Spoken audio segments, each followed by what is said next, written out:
The head of our town is craving the smell of death. I live in a place named Tattletale, where death smells like cinnamon link and life smells like nutmeg link, all because of the wonderful bakery of Mrs. Holly, where I work every day surrounded by the most delicious scents in the world. I have to admit that I have grown a little opposed to cinnamon, though, to the point where I feel nauseous just getting a sniff. Unfortunately, the death rates have been skyrocketing lately, and the snickerdoodles, cinnamon buns, and banana bread have been piling up in the bakery, almost leaving no space to work. They haven't been picked up yet by any of the exporters, and I kept wondering what would happen to all these goods. Mrs. Holly didn't say a word about it though, and I wasn't sure how to ask. Luckily, we can balance out the smell from time to time with some vanilla, chocolate, or strawberry scents. Only Mrs. Holly and I smell in the kitchen. We wouldn't want to give the town any strange ideas. Deborah, get started on the frosting for the cinnamon rolls. Those are his favorite for some unspeakable reason, she mumbled. He, as in Mr. V, I shouted. A feeling of both excitement and fear swept over me. He wants cinnamon goods? Mrs. Holly nodded silently. Mr. V was the head of our town, the man who doesn't live in Tattletale, but controls it all. I guess you could call him our mayor, except he is more of a businessman who funds more cities, towns, and projects than you could ever imagine. The town had been preparing for his arrival for days now. Thrill and excitement were filling up the air. The big statue of Mr. V at the marketplace had been cleaned and polished. The painters had been working day and night to give the houses with damage a cordial new look. Every shop owner had been updating their store windows in the most unique ways possible. It was a silent competition in which everyone wanted to be the one to impress Mr. V with the most original idea. The nicest one I'd seen so far was the flower shop, whose owner had created a jungle of sorts, with plants growing from all directions. The dollmaker had made a toy-sized Ferris wheel as well as a carousel in which his creepy dolls were taking rounds. The shoemaker had built a theater, including actual spotlights, and his newest collection were the stars. I have to admit, that one seemed a tad ridiculous to me, but the man is absolutely obsessed with his shoes.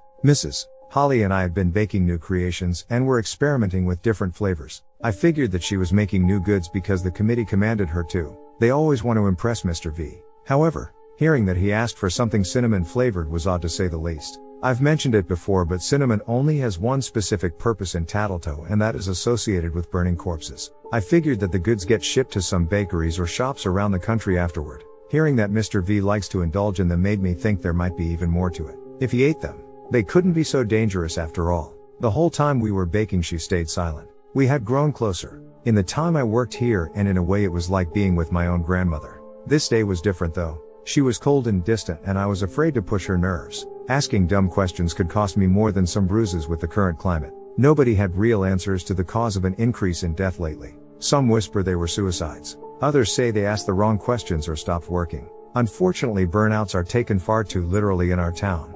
There was another thought creeping up in the back of my head though. Could these new deaths be connected to the upcoming arrival of Mr. V? Deborah, you are being given a huge honor tomorrow. Make sure to dress nicely. Mrs. Holly snapped me out of my thoughts. Mr. V asked for our new baker to bring him samples of our goods. I opened my mouth but couldn't bring out any words. I had never met Mr. V before, and even though he was worshipped here, I was feeling extremely anxious. Besides, he ran the committee, and those bastards commanded the death of my grandfather, simply because he was trying to help people. Mrs. Holly smiled at me sympathetically. It will be okay, she whispered. The next day I got the basket from the bakery and made my way to the office building of Tattletale, the place where I would be meeting Mr. V. The overall atmosphere in the town center was incredibly festive.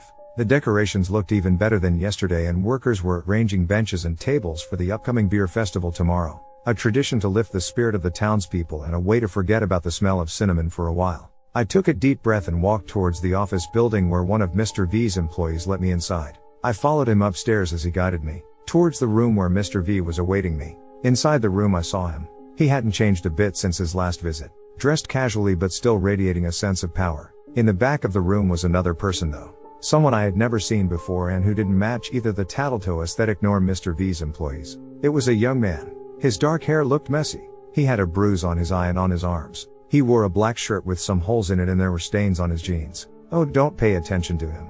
That's an old friend of mine who decided to come along for the visit. Mr. V got up from his chair and gave me a warm smile. You must be Deborah Deller. He got up from his chair and opened his arms so I could hand him the basket with the baked goods. I nodded. Wonderful. Just wonderful. He took a deep breath, inhaling all the smells. Don't you love the smell of cinnamon? It's simply the best. His green eyes were shifted from the basket to me. I prefer chocolate, I said. Mr. V laughed. So did your grandfather. Please, Deborah, have a seat. He pointed me towards his table. I swallowed. How could he so casually mention Grandpa? I know what you're thinking, and I know you're too afraid to ask, but just so you know, I appreciated your grandfather very much. I always liked that he had a mind of his own. There aren't many people like that. You know, the ones who aren't sheep. He sighed. The committee decided for him to die. I swear those people are useless half the time, but someone gotta do the work. Right, I guess. Mr. V smiled and took another sniff of the basket. Now, I understand why Mrs. Holly made such a wide variety, but actually the cinnamon rolls are more than enough. When you get back to her, tell her to make enough for the entire festival tomorrow. Will you? You might not believe it, but beer and cinnamon go wonderful together. Those eyes were basically staring into my soul. I was feeling slightly uneasy but weirdly comfortable at the same time. The people here aren't allowed to have any of the baked goods, I responded. Sure they can.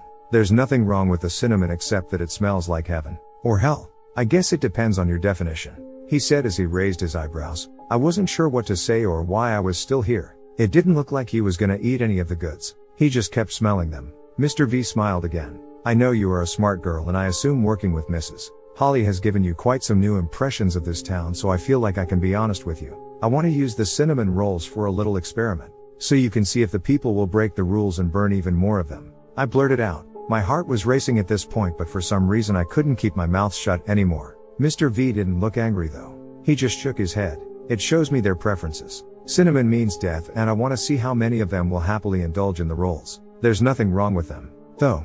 You can try one now if you like, he said. I shook my head. Very well. He continued. Now let us talk about the real reason I invited you here. I raised an eyebrow, though I had a hunch he didn't just want me to bring the basket. He could have sent for someone to pick it up after all. I have a job offer for you. Well, for now it would be an internship. You can start by taking care of my friend over there. I looked back at the man in the peculiar clothes. I had almost forgotten about his presence. Hello, I said to the back. He waved with a careless expression on his face. He's new to town and I'd love for you to show him around a little. Maybe get him some fresh clothes and a haircut, and bring him to the festival with you tomorrow. He's been staying inside a little too much lately. Mr. V laughed. Do you want me to work as your assistant? I asked. In a wider sense, I guess. Deborah, how would you feel about leaving that old bakery behind you and become a member of the town's committee instead? I didn't say anything, but we both knew what my answer would be. It's not like I really have a say in choosing a job here.